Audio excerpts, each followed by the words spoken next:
TP വധക്കേസിലെ പ്രതികൾക്ക് ശിക്ഷാ ഇളവ് നൽകാനുള്ള സർക്കാർ നീക്കത്തിൽ പ്രതിഷേധം സജീവമാക്കാൻ പ്രതിപക്ഷം. വിഷയം ഇന്ന് വീണ്ടും നിയമസഭയിൽ ഉന്നയിച്ചേക്കും. ശിക്ഷാ ഇളവിന് ഒരു നീക്കവുമില്ലെന്ന് ആവർത്തിക്കുന്നതിനിടെ ഇന്നലെ 3 ഉദ്യോഗസ്ഥർക്കെതിരെ നടപടി സ്വീകരിച്ചിരുന്നു. വിവരങ്ങളുമായി പ്രജിത് മോഹനൻ ചേരുകയാണ്. പ്രജിത്, എന്തൊക്കെയാണ് വിശദാംശങ്ങൾ?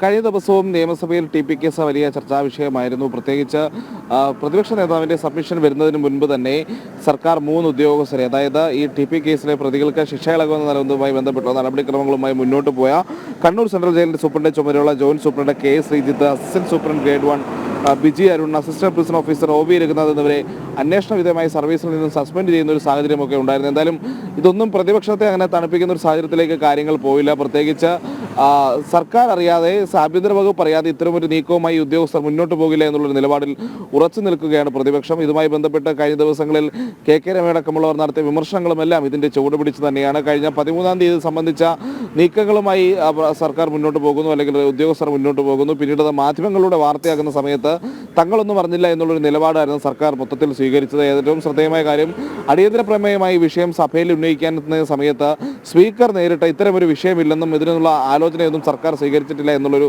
നിലപാട് സ്വീകരിക്കുന്ന ഒരു കൗതുകരമായ സാഹചര്യമൊക്കെ ഉണ്ടായി. അപ്പോൾ അതിനുശേഷം പിന്നീട് സബ്മിഷനുമായി വീണ്ടും പ്രതിപക്ഷം ഈ വിഷയം സഭയിൽ ഉന്നയിച്ചപ്പോഴാണ് അതിന് മുന്നോടിയായി തന്നെ ഇത്തരത്തിൽ 3 ഉദ്യോഗസ്ഥർക്കെതിരെ സർക്കാർ നടപടി സ്വീകരിക്കുന്ന ഒരു സാഹചര്യമുണ്ട്. എന്തായാലും ഇന്നും ഈ വിഷയം സഭയിലേക്ക് എത്തിക്കാൻ തന്നെയാണ് പ്രതിപക്ഷത്തിൻ്റെ നീക്കം എന്ന് പറയുന്നത്. ഏത് രീതിയിലാണ് വിഷയം സഭയിൽ ഉന്നയിക്കുന്നത് എന്നുള്ള കാര്യത്തിൽ നമുക്ക് ഇപ്പോഴും വ്യക്തതയില്ല. പക്ഷേ എന്തായാലും സഭയ്ക്കകത്തും പുറത്തും ഈ വിഷയം ചെയ്യിക്കുക, അല്ലെങ്കിൽ ചർച്ചയായി നിലനിർത്തുക തന്നെയാണ് പ്രതിപക്ഷത്തിൻ്റെ ലക്ഷ്യം എന്ന് പറയുന്നത്.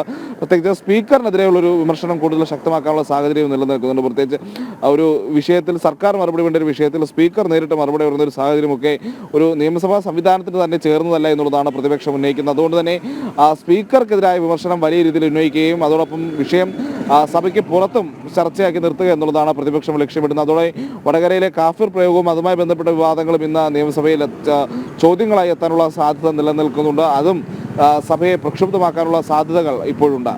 ദേവിക. ശരി, പ്രജിത് മോഹനൻ വിവരങ്ങൾ നൽകുകയായിരുന്നു.